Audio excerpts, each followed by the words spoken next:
નમસ્કાર વિદ્યાર્થી મિત્રો, હું છું ઉપાધ્યાય સાહેબ. ઊનમાં વિદ્યા સંકુલ પરિવાર તરફથી આપનું હાર્દિક સ્વાગત કરું છું. વિદ્યાર્થી મિત્રો, આજે આપણે ધોરણ 8ની અંદર આજે અભ્યાસ કરવાનો છે પાઠ 6 સામાજિક વિજ્ઞાનની અંદર અંગ્રેજ શાસનની ભારત પર અસર કેવી થઈ, એના મુખ્ય કારણો કયા કયા હતા, એની આપણે વિસ્તૃત જે ચર્ચા જે છે એ આ પાઠની અંદર કરવાની છે.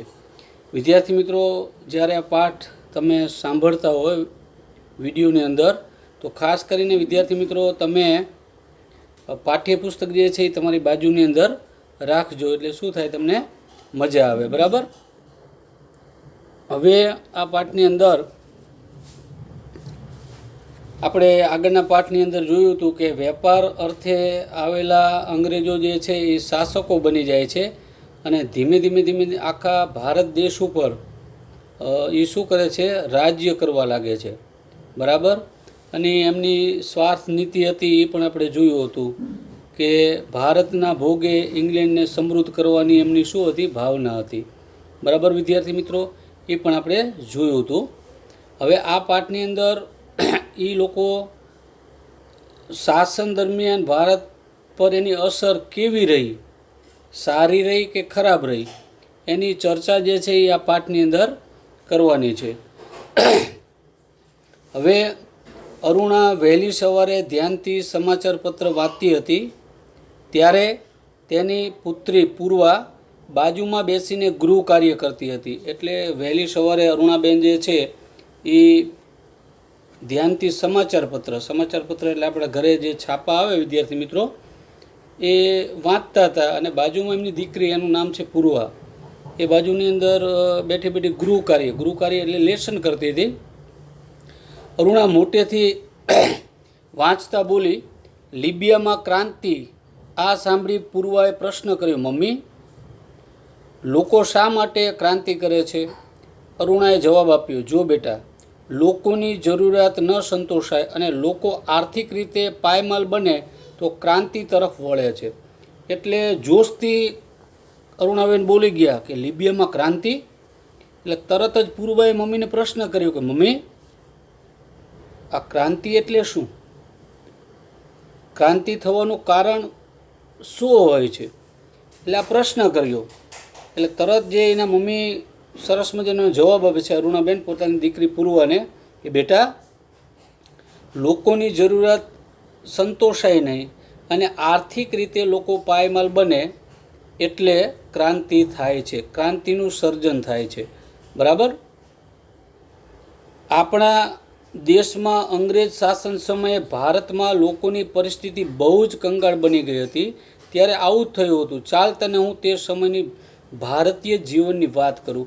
એટલે આ લિબિયાની ક્રાંતિનું એનું સમજાયું અને તરત જ એની માતા એટલે કે અરુણાબેન પૂર્વાને સમજાવે છે, બેટા, કે આપણા દેશની અંદર અંગ્રેજોનું શાસન હતું ત્યારે ભારતની એટલે કે ભારતના લોકોની ભારતની દશા બહુ જ કંગાળ હતી. ચાલ તે વખતની વાત જે છે ભારતીય જીવનની, એ તને હું શું કરું છું, સમજાવું છું કે ભારત ઉપર કેવી કેવી અસર હતી. બરાબર. અંગ્રેજ શાસનની ભારત ઉપર કેવી અસર હતી એની વાતથી આ પાઠની વિદ્યાર્થી મિત્રો શરૂઆત થાય છે. હવે ભારતની આર્થિક સમૃદ્ધિ છેક 18મી સદી સુધી યથાવત રહી હતી. વિદ્યાર્થી મિત્રો, આપણે જોયું હતું કે ભારત દેશ છે એ સોનાની ચીડિયા કહેવાતો હતો. બરાબર. અહીં બધાય આજુબાજુના એ વખતના રાજ્યો જે છે, યુરોપની પ્રજાઓ જે છે, આજુબાજુના જે એટલે દેશના લોકો જે છે એ વેપાર અર્થે જે છે ને એ ભારતની અંદર આવતા હતા. એવો ભારત દેશ આપણો કેવો હતો, સમૃદ્ધ હતો. બરાબર. ઉત્તરી આત્મગંજમાં આગળ આપણે બધી જોયું હતું કઈ કઈ યુરોપિયન પ્રજા આવેલી હતી વેપાર અર્થે, અને સૌથી તાકાતવાળી પ્રજા કઈ બનીને રહી, વેપારી પછી શાસન કરવા લાગી, તો એ અંગ્રેજો હતો. એ આગળના પાઠની અંદર વિદ્યાર્થી મિત્રો આપણે સરસ રીતે જોયું હતું. એટલે કે ભારતની આર્થિક સમૃદ્ધિ છેક 18મી સદી સુધી યથાવત રહી હતી. ઔરંગઝેબના અવસાન બાદની અરાજકતા પણ તેને નુકસાન પહોંચાડી શકી ન હતી. વિચાર કરો કે ભારત દેશ જે છે એટલો બધો સમૃદ્ધ હતો કે ઔરંગઝેબના અવસાન બાદની અરાજકતા પણ તેને નુકસાન પહોંચાડી શકી નહોતી. ઔરંગઝેબનું મૃત્યુ થઈ ગયું છતાં ભારતની સમૃદ્ધિની અંદર કોઈ પણ જાતનો ફેરફાર થયો જ નહોતો. વિશ્વના ઇતિહાસકારોએ પણ કબૂલ્યું છે કે 18મી સદી સુધી ભારતની ઉત્પાદન પદ્ધતિ, તેના ઉદ્યોગો અને વેપાર વાણિજ્યનું સંગઠન અજોડ હતા. બરાબર, ઇતિહાસકાર જે છે, બરાબર, વિશ્વના ઇતિહાસકારો એ વખતના જે થઈ ગયા હતા એને પણ લખેલું હતું કે ભારતની સમૃદ્ધિ, ભારતના ઉદ્યોગો, ભારતનો જે વેપાર વાણિજ્ય જે હતું એ સંગઠન હતું એટલું બધું અજોડ હતું. અજોડ એટલે એવી જોડ જેને કોઈ તોડી ન શકે. આટલું બધું વિદ્યાર્થી મિત્રો ભારત જે છે ને સમૃદ્ધ હતું. એ જ ભારત દેશ 100 વર્ષના અંગ્રેજ કંપનીના શાસનમાં તદ્દન કંગાળ અને પાયમાલ દેશ બની ગયો. વિદ્યાર્થી મિત્રો સમજ પડી કહેવાનો મતલબ? એ દેશ જે છે તમે વિચાર કરો કે આટલું બધું સમૃદ્ધ હતો એ અંગ્રેજોના 100 વર્ષના શાસન દરમિયાન. ઉતરી વાત મગજમાં? સમજણ પડી કહેવાનો મતલબ? તો 100 વર્ષના શાસન દરમિયાન જે છે એ આપણો ભારત દેશ જે છે એ પાયમાલ બની જાય છે. જો શરૂઆતમાં આપણે કંઈ 1757નું પ્લાસીનું યુદ્ધ થયું, બરાબર, એ પછી અંગ્રેજ શાસન આવ્યું 1857 સુધી. ત્યાં સુધી અંગ્રેજોના હાથમાં વહીવટ હતો. 1857 પછી ઠેઠ 1947 પછી ત્યાંની જે રાણી હતી, બરાબર, ત્યાંની ગવર્મેન્ટ હતી, એના હસ્તકે ભારતનો આખો જે વહીવટ સંભાળે છે. યાદ રાખજો વિદ્યાર્થી મિત્રો, આ 1757થી શાસન કોના હાથમાં હતું? વહીવટ કોણ કરતું હતું? અંગ્રેજો કરતા હતા. ક્યાં સુધી? તો 1857 સુધી. 1857નું જે વિપ્લવ ને આ બધું થયું એ પછી આખો વહીવટ ત્યાંના જે વહીવટ કરતા જે હેડ છે રાણીઓ, બરાબર, જે રાજાશાહી હતા એમના હસ્તકે આખો ભારતનો વહીવટ જે છે એ લઈ લે છે.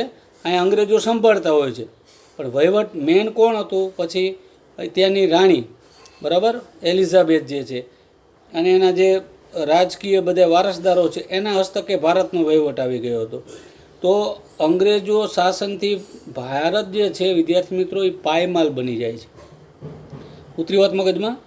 હવે જે ઇંગ્લેન્ડને માટે કાચો માલ પેદા કરનાર અને તેના કારખાનામાં તૈયાર થયેલા માલનું વિશાળ બજાર બન્યું હતું.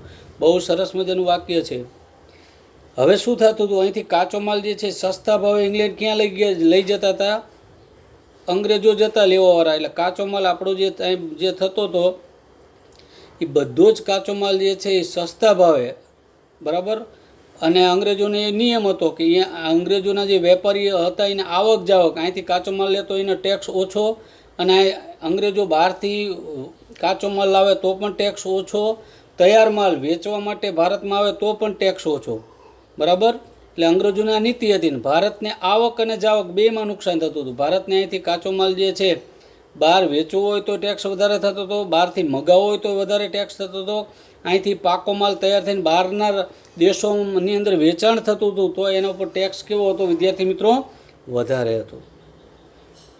એટલે ભારત કેવું બની ગયો? તો એક તો ઇંગ્લેન્ડને માટે કાચા માલ પેદા કરનાર, અને અહીંથી કાચો માલ ક્યાં જાય? ઇંગ્લેન્ડની અંદર જાય, ઇંગ્લેન્ડમાં જાય, ત્યાંથી સરસ મજાનો પાકો, એટલે જે પણ માનો કે કપાસ હોય કાચું, આપણે આપણે જે શર્ટ ને ટૂંકમાં જે આપણે પહેરવેશ પહેરીએ છીએ, બરાબર, પોશાક, એ બધા શેમાંથી બને છે? તો વિદ્યાર્થી મિત્રો કપાસની અંદરથી, બરાબર. તો અહીં કાચો માલ જે છે એ સસ્તો ત્યાં લઈ જાય, ત્યાંથી કાપડ કમ્પ્લેટ બને, અને એ કાપડ પાછું ભારતની અંદર જ વેચતા હતા. તો ભારત બે રીતે કાચો માલે આ અંગ્રેજો અહીંથી લઈ જતા હતા અને ત્યાં કાપડ તૈયાર કરીને એ જ કાપડને પાછું ભારતની અંદર વેચતા હતા. એટલે શું કીધું છે કે કારખાનામાં, તેના એટલે કઈ જગ્યાએ વિદ્યાર્થી મિત્રો? ત્યાંના કારખાનામાં, ઇંગ્લેન્ડના કારખાનામાં અહીંથી કાચો માલ લઈ જાય, ત્યાં તૈયાર થાય, કમ્પ્લીટ થાય, કાપડ બને, એ કાપડ પાછું ભારતની અંદર આવીને વેચતા હતા. તો તૈયાર થયેલા માલનું વિશાળ બજાર બન્યું હતું. ઉતરી વાત મગજમાં વિદ્યાર્થી મિત્રો? હવે જો નીચે લખેલું છે વિચારો કે કાચો માલ એટલે શું? કાચા માલના ઉદાહરણ આપો, તમારા ગામમાં ઉત્પન્ન થતા કાચા માલના ઉદાહરણોની યાદી બનાવો. તમારા ગામમાં ઉત્પન્ન થતો કાચો માલ ક્યાં જાય છે અને તેમાંથી કઈ કઈ વસ્તુ બને છે તેની યાદી બનાવો. તો વિદ્યાર્થી મિત્રો, આ પણ તમે સરસ રીતે વિચારી અને તમારે પાકી બુકની અંદર લખવાનું છે. લોકડાઉન પછી આપણી જ્યારે સ્કૂલ ખુલશે ત્યારે હું વ્યવસ્થિત રીતે તમારી નોટને જોઈશ અને કંઈ પણ તમને વિદ્યાર્થી મિત્રો જો ન સમજાણું હોય તો ચિંતા કરતા નહીં, હું પાછું તમને સમજાવીશ. પણ અત્યારે તમારે તમારા વિચારથી લખવાની છે. હું તમને આ કહેતો નથી, નહીંતર તમે લખી નાખશો. ઉતરી વાત મગજમાં વિદ્યાર્થી મિત્રો? તો આ તમારે વિચારવાનું છે. જેટલા મુદ્દા બેટા આવડે ને એટલા તમારે શું કરવાના છે, તમારી નોટબુકની અંદર લખવાના છે. બરાબર. હવે પછીનો જે પોઈન્ટ છે કે અંગ્રેજ શાસન સમયે ખેડૂતો અને ખેતી એ કેવી હતી એ પણ આપણે જોઈએ.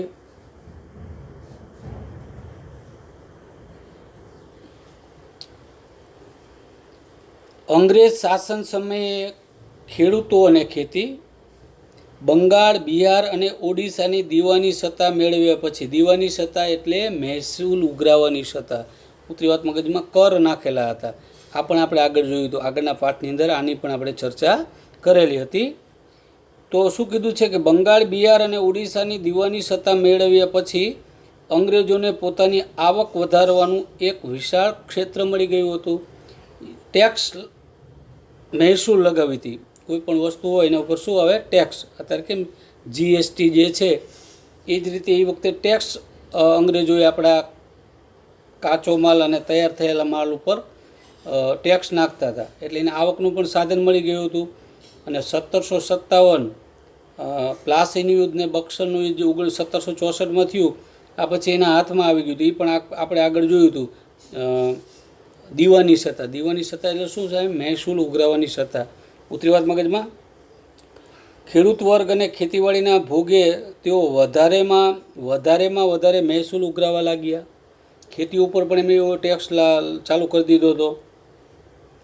પરિણામે ખેડૂત વર્ગ પાયમાલ થયો. ઘણી વખત ઘરના દાગીના વેચીને પણ ખેડૂતો મહેસૂલ ભરી શકતા નહીં. વિચાર તો કરો કેવી પરિસ્થિતિ. એક વખત સમૃદ્ધ કહેવાતો ભારત, સમૃદ્ધ ખેતી, સમૃદ્ધ એના ઉદ્યોગો, વેપાર વાણિજ્ય મજબૂત, એ પાયમાલ બની જાય છે. જો મહેસૂલ ન ભરે તો ખેડૂતોને બિચારાના ઘરેણાં જે છે વિદ્યાર્થી મિત્રો એ પણ વેચવા પડતા હતા. સમજણ પડી? જો ટેક્સ ન ભરે, ખેતી ઉપર પણ ટેક્સ નાખી દીધો હતો. બરાબર.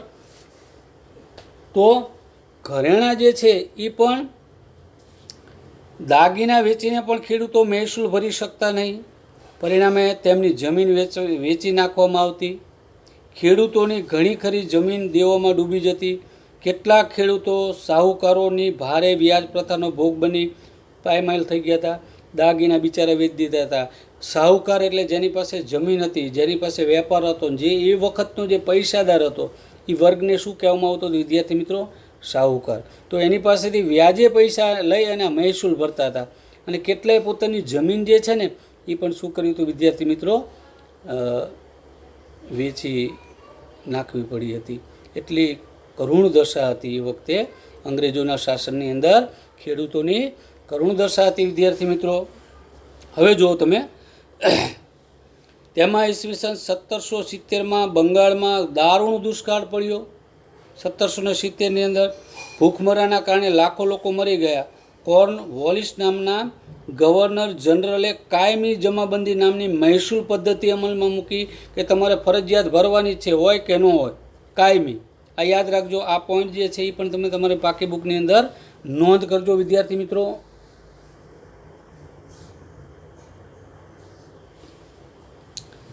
શું કીધું? 1770માં દુષ્કાળ પડ્યો, ખેતરમાં કંઈ થયું નહીં, છતાં પણ એ ગવર્નર જે હતો, બરાબર, કોર્ન વોલિસ, એને કીધું કે તમારે ફરજિયાત રીતે મહેસૂલ જે છે એ ભરવાની જ છે. શું કીધું? કાયમી જમાબંધી નામની મહેસૂલ પદ્ધતિ. ફરજિયાત તમારે ટેક્સ જે છે એ આપવાનો છે, તમારી પાસે હોય કે ન હોય. બરાબર. આ પદ્ધતિ અનુસાર કંપનીએ દર વર્ષે માટે જમીનની મહેસૂલ નક્કી કરી. જમીનના કાયમી હક જમીનદારોને આપવામાં આવતા. એટલે કે કંપનીએ પોતાની આવક નિશ્ચિત બનાવી પોતાના પડખે ઊભો રહે એવો જમીનદાર વર્ગ પણ ઊભો કર્યો હતો. જો આ વિદ્યાર્થી મિત્રો એને આના માટે જમીનદાર વર્ગ જે છે એને નક્કી કર્યું હતું કે તમારે જે નાના ખેડૂતો જે છે એની પાસેથી શું કરવાની, જમીન જે છે ઉઘરાવી લેવાની. અને એમાં પણ રાજકારણ કે મોટા જે જમીનદારો હોય એની પાસેથી જમીન જે છે એ માપે માપે ઉઘરાવતા હતા. જો શું કીધું છે કે જમીનના કાયમી હક જમીનદારોને આપવામાં આવતા. એટલે એ કહેતા કે તમારે આ ફરજિયાત આટલી લઈને અમને જમા કરાવી દેવાની. એટલે અંગ્રેજો એટલા બધા તૈયાર હતા કે એમની પાસે સારા સારા જે મોટા એ વખતના જે જમીનદારો હતા એ વર્ગ જે છે એ આખો અંગ્રેજોની બાજુમાં ઊભો રહેતો હતો. એ નક્કી કરતા કે આટલા જમીનને તમારે ઉઘરાવવાના અને અમારે જમા કરાવી દેવાની. બરાબર, તમારે જમીનના જે થાય માપે ઓછા એ વખતે એ નક્કી કરેલું હોય. એટલે જમીનદારોને મજા આવતી હતી. એટલે નાના ખેડૂતો જે બિચારા હતા એની સ્થિતિ બહુ જ દયાજનક થઈ ગઈ. કેવી થઈ ગઈ વિદ્યાર્થી મિત્રો? દયાજનક. બરાબર, દયનીય સ્થિતિ થઈ ગઈ. કેવી થઈ ગઈ વિદ્યાર્થી મિત્રો? દયનીય. હવે સામે ખેડૂત તનતોડ મહેનત કરી ટાઢ તડકો વેઠીને જમીન ખેડીને પાક પેદા કરતા તેનું શોષણ થતું હતું. વિદ્યાર્થી મિત્રો વિચાર કરો તમે, શું થતું હતું? એનું શોષણ થતું હતું, હેરાન થતા હતા. બરાબર, અને અંતે ખેડૂતો જે છે કેટલાય આત્મહત્યા પણ કરી લીધી હતી. અને અંગ્રેજોના શાસનની અંદર ખેડૂતો અને ખેતી બંને કેવા થઈ ગયા હતા? પાયમાલ બની ગયા હતા. બરાબર, પછી જો વિચારો, જમીન મહેસૂલ એટલે શું? આપણે કયા કયા કર ભરીએ છીએ તેની યાદી બનાવો. વર્તમાન સમયમાં દુષ્કાળ પડે તો લોકોને ઓછી હાડમારી વેઠવી પડે છે, તો પછી અંગ્રેજ કાળમાં પારાવાર હાડમારી કેમ વેઠવી પડતી હતી? આ પણ ખાસ તમારે વિચારીને લખવાનું છે. અત્યારે દુષ્કાળ પડે તો કેમ વધારે આપણે હાડમારી વેઠવી પડતી નથી, પણ અંગ્રેજોના સમયની અંદર દુષ્કાળ પડે તો પણ આપણે હાડમારી જે છે એ વેઠવી પડતી હતી. એનું કારણ શું? આ પણ વિચારીને તમારે સરસ રીતે લખવાનું છે. બરાબર, ન સમજાય તો હું પછી તમને સમજાવીશ. અત્યારે હું આ વિચારો જે છે એ હું તમને કહેતો નથી. હવે જો નીચે ચિત્ર પણ આપેલું છે. બરબાદ થયેલા ખેડૂત વર્ગનું જે છે અને કાયમી જમાબંધી જે મહેસૂલ પદ્ધતિ અપનાવી હતી, કાયમી જમાબંધી નામની મહેસૂલ પદ્ધતિ, એ કોણ? એ ગવર્નર જે એનું પર ચિત્ર છે કોર્નવોલિસનું. બરાબર વિદ્યાર્થી મિત્રો, હવે પછીનો જે પોઈન્ટ જે છે એ શું કીધું છે કે સમાજ જીવનને લાગ્યું ગ્રહણ. આ પહેલો પોઈન્ટ આપણે ભણ્યા કે એ વખતે અંગ્રેજોના શાસનની અંદર ખેડૂત અને ખેતી કેવા હતા? તો એ પાયમાલ થઈ ગયા હતા. હવે બીજો પોઈન્ટ જે છે કે સમાજ જીવનને લાગ્યું ગ્રહણ, કે આપણું જે સમાજ જીવન હતું એમાં અંગ્રેજ શાસનની કેવી અસર થઈ એના વિશે પણ આપણે ચર્ચા કરીએ વિદ્યાર્થી મિત્રો. વોરન હેસ્ટિંગ્સના સમયમાં મહેસૂલ ઉઘરાવવાનું કામ જેને સોંપવામાં આવ્યું હતું તેને કલેક્ટર કહેવામાં આવતા. વિદ્યાર્થી મિત્રો આજે પણ તમે જુઓ અંગ્રેજોની જ પદ્ધતિથી આપણે ચાલીએ છીએ. અત્યારે પણ જિલ્લાની અંદર જે રાજા જે છે જેની સંપૂર્ણ જવાબદારી, જિલ્લાના રાજા કોને કહેવાય? કલેક્ટરને કહેવામાં આવે છે.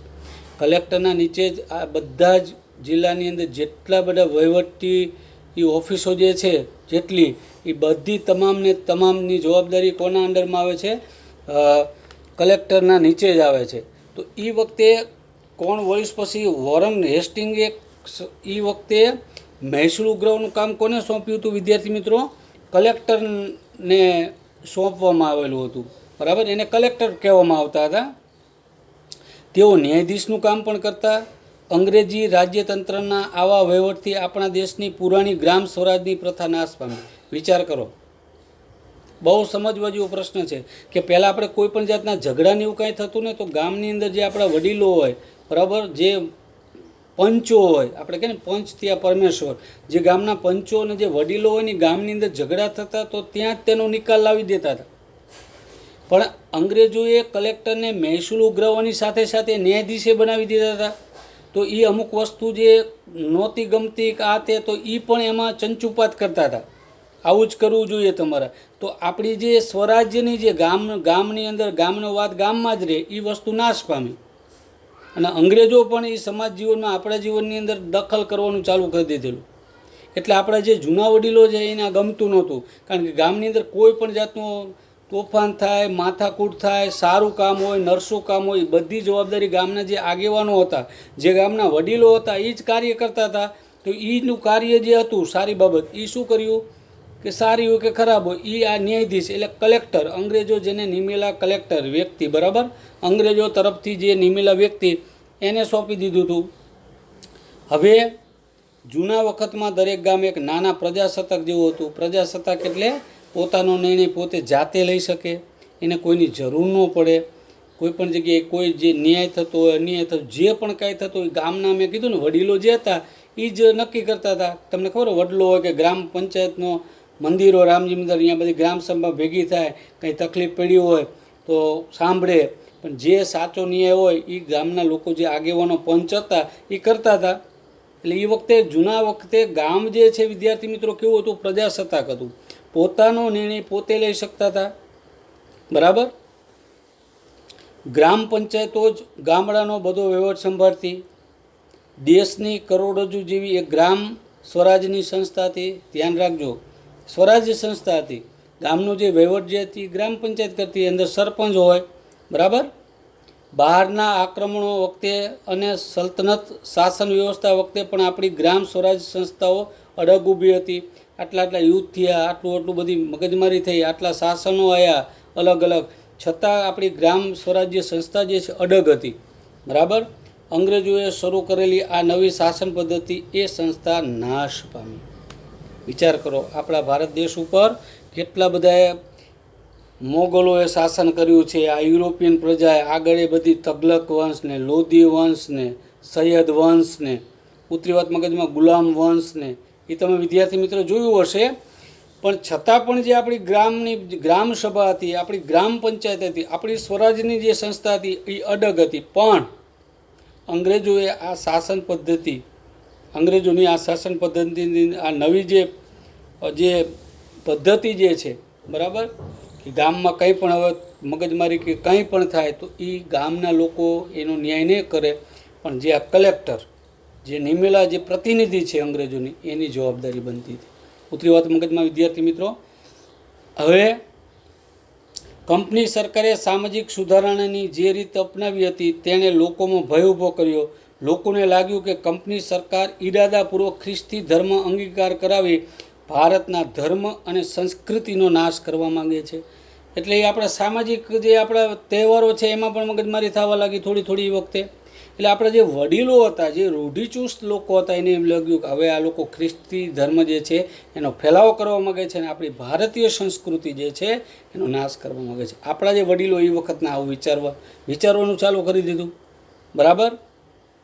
રેલવે અને લશ્કરમાં ભારતની સામાજિક વ્યવસ્થાની વારંવાર અવગણના કરવામાં આવે છે તેવી માન્યતા લોકોમાં ઊભી થઈ. તમને એ પણ ખબર, રેલવેની અંદર એ લોકો શું કરતા હતા, જે અંગ્રેજો હોય તો એને સારામાં સારી ફર્સ્ટ ક્લાસની ટિકિટમાં, આપણે જનરલ ડબ્બાની અંદર, ભરતીની અંદર પણ એવું હતું. આપણે પાઠની અંદર પણ જોયું હતું કે અંગ્રેજો સૈનિકોને વધારે પગાર હતો, ભારતના લોકોને ઓછો પગાર મળતો હતો. એટલે આ બધાને મગજમાં એ વખતે અંગ્રેજો પ્રત્યે નફરત જે છે એ ચાલુ જ થઈ ગઈ હતી. આર્થિક રીતે અને સામાજિક રીતે એ લોકો આપણને અસ્પૃશ્ય માનતા હતા, ભારતના લોકોને. એના જે માણસો નોકરીમાં હોય તેનો પગાર પણ વધારે હતો, બધી જગ્યાએ એને પ્રમોશન પણ વધારે મળી જતું હતું, બરાબર. કહેવાનો મતલબ, હવે આગ્રામાં એવું ફરમાન બહાર પાડ્યું હતું કે દરેક હિન્દીએ અંગ્રેજને સલામ ભરવી. વિચાર કરો તમે, આગ્રામાં તો એક ફરમાન કે દરેક હિન્દીએ અંગ્રેજોને શું કરવાનું? સલામ, બરાબર, સલામ ભરવી. જો તેમ કરવામાં ન આવે તો દંડ કે સજાને પાત્ર ગણાતું. પરિણામે અંગ્રેજો પ્રત્યે ભારતીયોના દિલમાં રોષ અને નફરતની લાગણી ઉત્પન્ન થઈ. આના હિસાબે અંગ્રેજો પ્રત્યે એટલી બધી નફરતની લાગણી ઉત્પન્ન થઈ, બરાબર. આ વસ્તુ તો ખોટી પડે, બરાબર. તો સામાજિક જીવનની અંદર પણ ગ્રહણ લાગી ગયું. શું કીધું છે કે સમાજ જીવનને લાગ્યું ગ્રહણ. તો અંગ્રેજોને આવી નીતિ અને આવી શાસન પદ્ધતિથી આપણું સમાજ જીવન જે છે એ પણ વિદ્યાર્થી મિત્રો કેવું થઈ ગયું હતું? એ પણ પાયમાલ થઈ ગયું હતું. બરાબર, આપણો જે વર્ગ, આપણો જે રૂઢિચુસ્ત વડીલો જે છે એ નફરત કરવા લાગ્યા અંગ્રેજો પ્રત્યે. પછી જે છે કે ભારતીય વેપાર અને ઉદ્યોગોનો વિનાશ, એના પછીનો મુદ્દો જુઓ વિદ્યાર્થી મિત્રો. ભારતીય વેપાર અને ઉદ્યોગોનો વિનાશ. હિંદની હાથશાળો યુરોપને તેમજ એશિયાને જોઈતા કાપડનો બધો માલ પૂરો પાડતી. હિંદની હાથશાળો એટલે આપણા જે મશીનો હતા, દેશી મશીનો, બરાબર, આપણે કહીએ ને યંત્રો જે હતા એ એમાંથી કાપડ તૈયાર કરતા હતા. સરસ મજાનું કાપડ આપણે વણતા હતા સરસ રીતે, આપણા જે વણકર ભાઈઓ હતા, અને એ તૈયાર કાપડ જે છે આખા એશિયાની અંદર પહોંચાડતા હતા. પશ્ચિમના વેપારીઓ અહીં માલ ખરીદવા આવતા. હિંદમાં બનતું શણ, ઊન, રેશમ અને સૂતરના કાપડની વિદેશમાં માંગ રહેતી હતી. વિચાર કરજો વિદ્યાર્થી મિત્રો, આ કેવું સરસ મજાનું કે આપણા હાથશાળની અંદર આ કાપડો તૈયાર થતા હતા. પશ્ચિમના વેપારી એટલે પશ્ચિમ દેશોના જે યુરોપિયન વેપારીઓ જે છે એ આ કાપડ ખરીદવા માટે ભારતની અંદર આવતા હતા વિદ્યાર્થી મિત્રો. હિંદમાં બનતું શણ, ઊન, રેશમ અને સુતરાવના કાપડની વિદેશોમાં માંગ રહેતી હતી. ઢાકાની મુલાયમ બારીક મલમલની દુનિયામાં મોટી માંગ હતી. એ વખતે ઢાકા જે છે, અત્યારે ઢાકા એટલે વિદ્યાર્થી મિત્રો બાંગ્લાદેશની રાજધાની. બાંગ્લાદેશ આપણામાંથી જુદું પડી ગયું, પહેલાં બધું જ એક હતું. તો એ વખતે ઢાકાનું જે મલમલ, એટલે આપણું ભારત દેશમાં જ હતું ઢાકા, તો એનું મલમલ વખણાતું હતું, આખા દેશમાં એની માંગ રહેતી હતી. કાપડ ઉપરાંત સુરોખાર, મીઠું, સાકર વગેરે માલની નિકાસ થતી. તેના બદલામાં ભારતમાં અઢળક સોના ચાંદીની આયાત થતી હતી.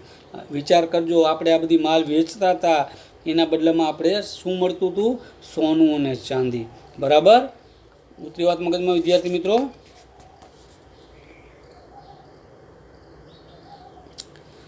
અંગ્રેજ શાસનનો અમલ થતાં જ આ પરિસ્થિતિ બદલાઈ ગઈ. સોના ચાંદીનો પ્રવાહ ઉલટી દિશામાં વહેવા લાગ્યો, એટલે ઇંગ્લેન્ડ તરફ જવા લાગ્યો.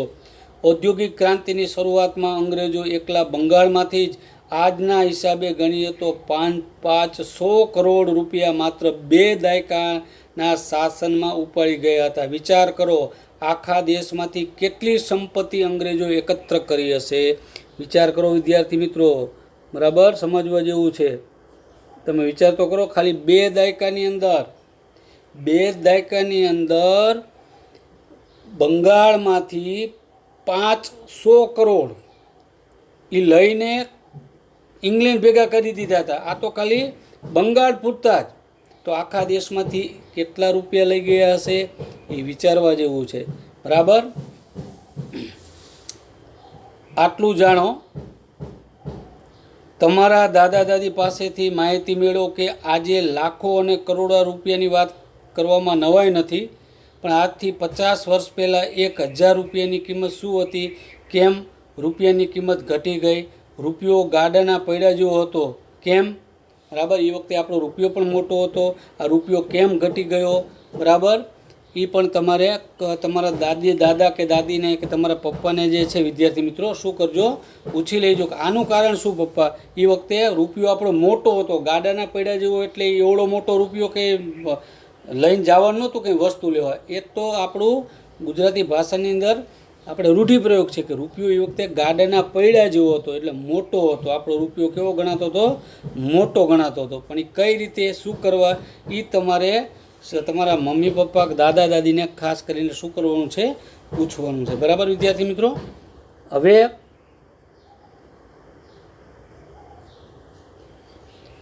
આગળ જોઈએ.